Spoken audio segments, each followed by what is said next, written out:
We've learned about the relationship between the pressure and temperature of a gas by looking at Amundsen's law. Now, let's investigate the relationship between the volume and temperature of a gas.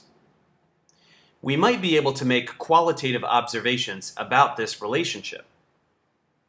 If we fill a balloon with air and then put it in the fridge where it will cool, the balloon will shrink. When we remove it, the balloon will warm back up and expand. That means that this quantitative data relating the temperature and volume of a gas is not surprising. It clearly shows a direct linear correlation between the two variables.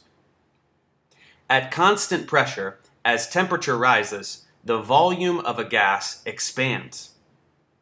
This relationship is summarized in Charles's law, which can be expressed either as volume equaling temperature times a constant, or as a change between two states, just like Amundsen's law. This time it will show that V1 over T1 equals V2 over T2.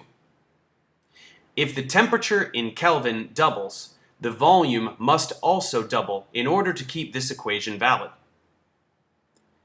The calculations with Charles' law are easy to do.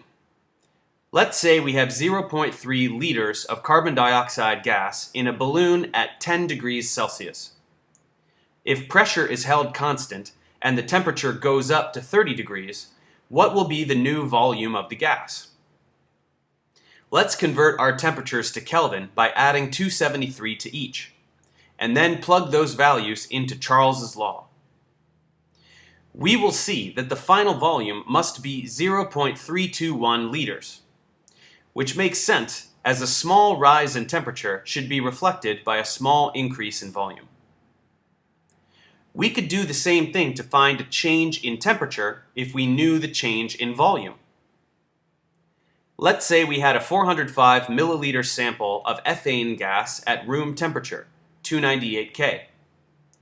If we allow the volume to increase to 635 milliliters but maintain constant pressure, what must the final temperature be?